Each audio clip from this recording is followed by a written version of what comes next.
Good day. Everybody's having a good one out there.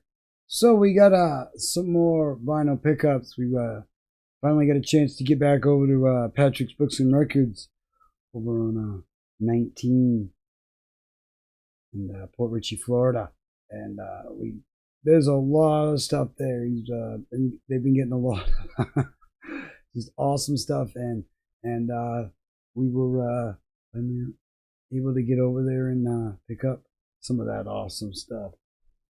First here is one. This is Boston. In Boston, this is their debut album. Now, this is, in my opinion, the best album. It's just one of them albums that you can put on from beginning to end. In my personal opinion, their first two albums were the best. After that, but the cool thing about this album is this was recorded in a basement. There's a very cool story about how this whole thing was put together and everything. Kind of similar to the, like Deep Purple or whatever, and its genius in its lo-fi way of production. But awesome album. It's full of hits. Still gets played a ton today on the radio and all the places.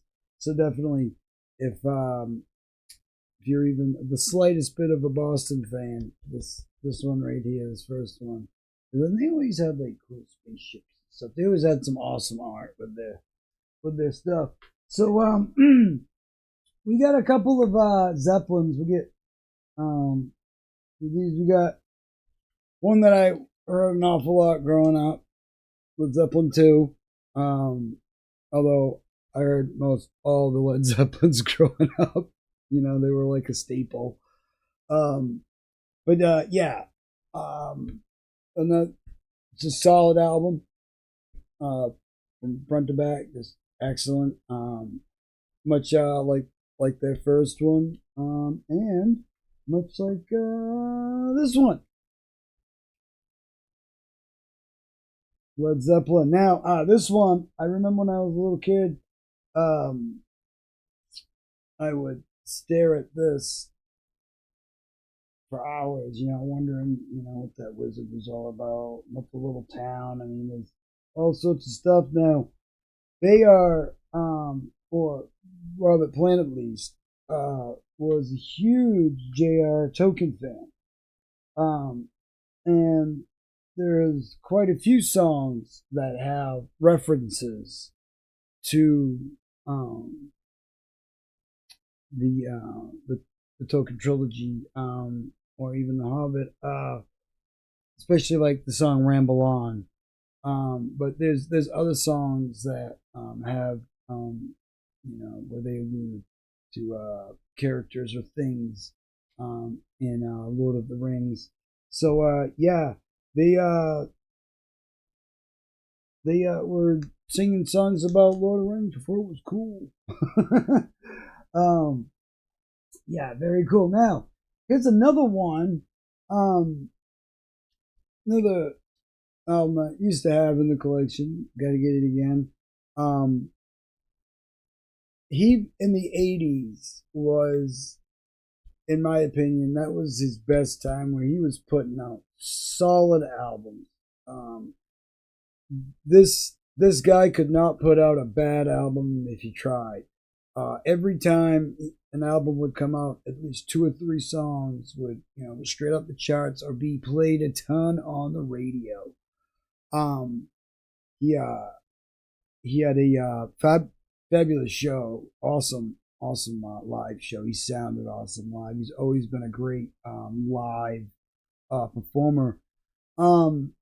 But he was also one of the first stars to come out and say, I don't enjoy this as much as it might, or you might think. I do look at this as a job.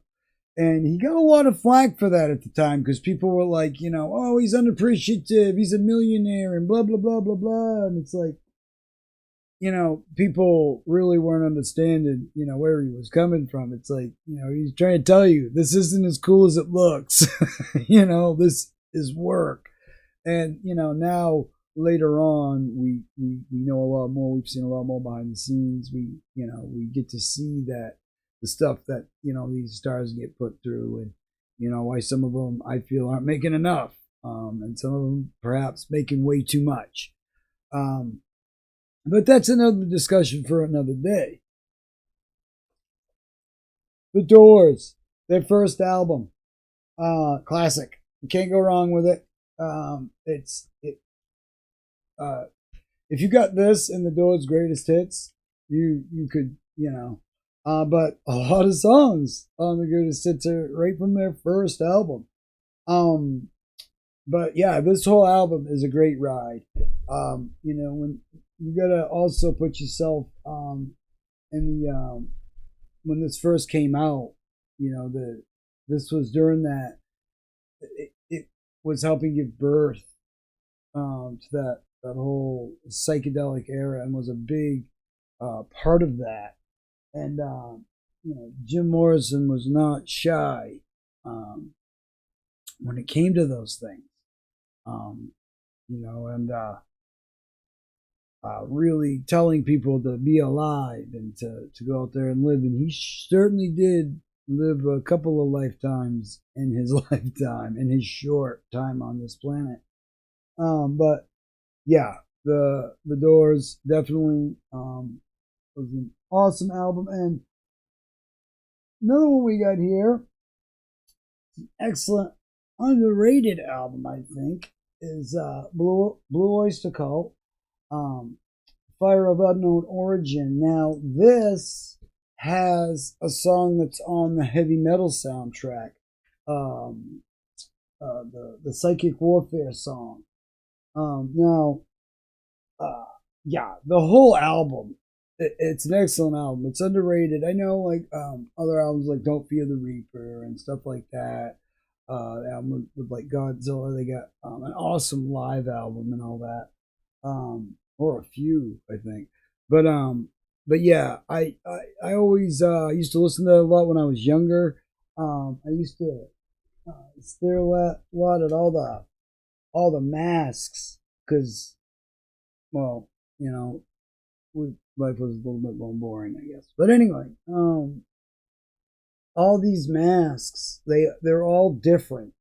At first glance, it just, you don't really notice it, but every one of them has like this different jewel, and it's just, that's when like album art was really like, you could sit and stare at it forever and try to figure out what all these, but it's like there's the Blue Oyster Cult symbol, it's just, yeah, all sorts of neat stuff.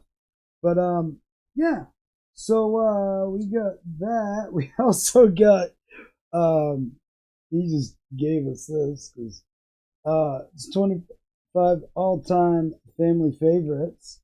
Awesome album. I mean, that is if you're into classical music. It has a it has a lot from like stuff from older cartoons and stuff like that. But yeah, some stuff that we thought was kind of funny. But here's one right here that I highly suggest. And if you're into Steve Miller at all, that would be Steve Miller's greatest hits, 74 to 78. It's kind of hard to believe that in 4 years he put out this many hits. But yeah, this whole album is, it's another one of the albums, just put it on. And yeah, that's kind of how I, decide whether I want an album or not. Like, how much is on it that I want to listen, It's like, yeah, it's sometimes there's, good albums with some good songs on them, but is it worth, having the whole album just listen to a couple songs? But yeah, this is very cool. If you're even partially a Steve Miller fan, this is the one to get. It's gonna have all the hits that you remember. And last, but certainly not least, Fleetwood Mac Rumors. This is their best album. They've been touring on this album again. The dance is basically just a live version of this album. They've they had some other hits and some other, through their up and down, their tumultuous career and everything. But all said and done, um, you know, this is the album to get from Fleetwood Mac. This is, their best album. This is their pinnacle. Others out there might disagree, whatever, but this has got all of the hits that when you ever hear Fleetwood Mac, 99% of the time it came from this album. So yeah, some pretty good pickups this time. Like to give another shout out and thank you to Patrick's Books and Records on 19. It's in Port Richey, Florida. Definitely, if you are in the area, I suggest going and checking out. You have never seen this amount of records in one place at one time. It's pretty amazing. It's an awesome place to be. You learn a lot, and it's just very cool. I've seen things there and records that that I've never seen. He showed me a pop-up record the other day where when you open it up, it has a whole pop-out map that this band did. Just cool things like that that you're not gonna find in very many places. It's definitely a jewel that deserves more attention. So definitely go check them out. You can find them on Facebook and all the other places as well. Hope everybody out there is having a great day. I hope it's going as good as it possibly can be. We got all sorts of reviews, news, reacts, and more vinyl pickups, movie pickups, all sorts of different stuff to talk about. Take a look around. You probably find some bands you've never seen before. And like, comment, subscribe, and let me know what you think. And any suggestions, more than happy to take suggestions on new music. So definitely. Let me know what you think, and we'll see you in the next one. Have a great day out there, everybody.